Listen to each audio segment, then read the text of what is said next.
guys. What are we doing here in London today? Yeah, we're here at the Shard today with Sage as they announced their partnership with the Six Nations as the official insights supplier, which is absolutely brilliant. It's great for me to be involved as someone who is really heavily data-driven, loves stats.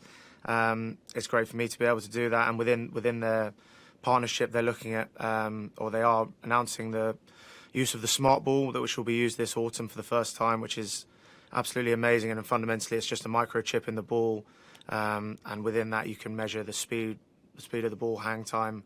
It gives you an incredible amount of data that is very exciting. And I think the way that the world of sport is going at the minute, being able to have access to data like that as a fan, sitting in the stands or whether you're at home, is just going to grow the game and make it more and more exciting. In such a data-driven world, makes use of that. Yeah, I think sport's evolved, especially in my time in sport over the last 15 years. Technology has increased massively, and that's why having a partnership with such a global brand like Sage is so important. And technology has moved on leaps and bounds even in the last 5 years. And I think you're looking at the likes of sports science, but also the tech that comes attached to that. It's just being able to grow the game, reach a wider audience, and make the game fundamentally more exciting.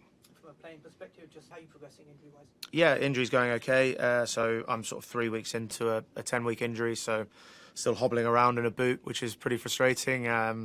But no, it's fine. It's coming along nicely, and I'm still able to keep myself busy in the gym. So keeping myself sane just about. And as a player, when those games different and more exciting? Well, they're the best teams in the world coming to our home turf, and Six and Eight. I think any international at Twickenham is special when you bring the lights of New Zealand, South Africa, Argentina, Japan. You can sense that in the stadium, and I think especially since the pandemic, there's been a real increase in the atmosphere. I think people are happy to be back in the stands. That helps towards generating that electricity in the stadium, and you can sense that people are loving being back at the stadium. So very, very exciting times, and it's going to be a tough autumn for England, but of course backing them all the way. I think there's a few. It's very important, to put it bluntly, for a few reasons, really. Obviously, with the announcement of the squad, there's some exciting new young players in there, and I'm sure that they'll be given some opportunities over the next few weeks. And that's really important because you need new blood going into a World Cup, and hopefully they can gain some valuable experience. I think on top of that, you always want to generate momentum going into a World Cup year, and if we can put in some good big performance and get some big results against some of the top teams in the world, then that's important. And then most importantly probably is generating the style of play and adapting and finding out exactly how we want to play and how that's going to make us win the World Cup in 12 months' time. You mentioned the new blood. I'm really excited about Caden Murley. I think at Harlequins he's been a player that I've hated playing against for the last however many years. I think he fully deserves his place in that squad, and it's exciting to see how he goes. From a personal level, Hugh Tizard at Saracens, it's his first call-up. And he's someone who joined Saracens in the summer, and immediately you could see that he was special. And I think that he's the sort of player that will thrive at international levels. So they're two guys who are going to be really impactful on that. And I guess he's not a new player, but someone who's always exciting bringing into the squad when he's fit is Manu Tuolangi. And hopefully he can stay fit. And when he's fit, there's no better player in the world in my eyes. So really exciting times for England rugby. For those particular threats? I think first and foremost, Argentina showed some incredible form and got some good results, obviously in the Rugby Championship. So they're going to be first up at Twickenham on a Sunday. The atmosphere is going to be absolutely incredible, and that's something that's going to be interesting. I think if they get off to a good start there, get a good result there, then obviously there's 3 other big games coming around the corner with Japan.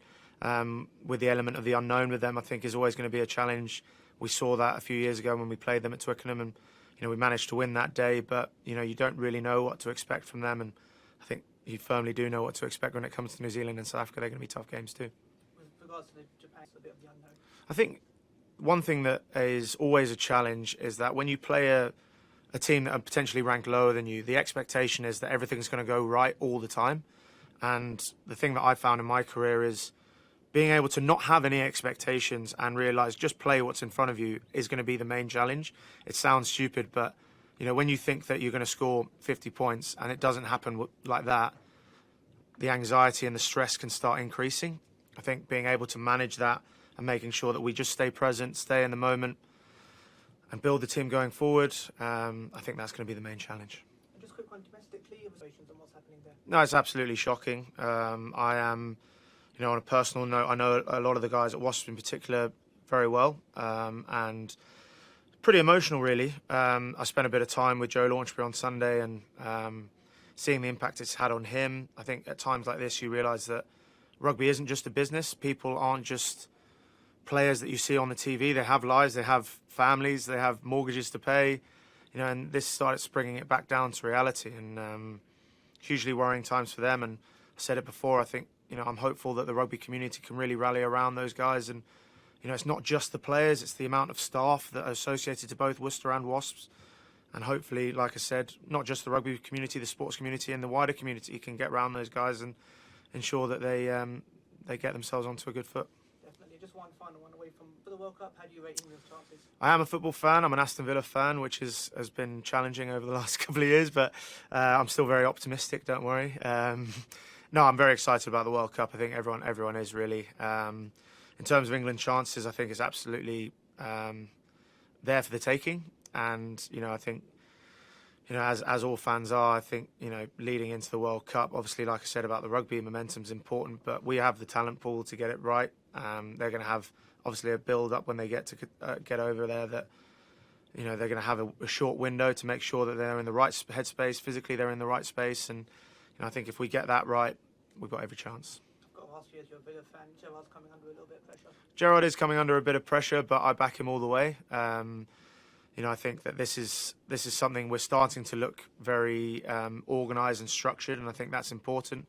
We don't concede too many, but now the challenge is how do we start scoring goals at the other end? And if he's obviously, don't know him personally, but he's obviously an incredible football brain, and he's got the right people around him, and the talent in that squad is incredible, really. So I'm not too concerned, and I'm sure that it's going to come right. Wonderful. Thank you so much.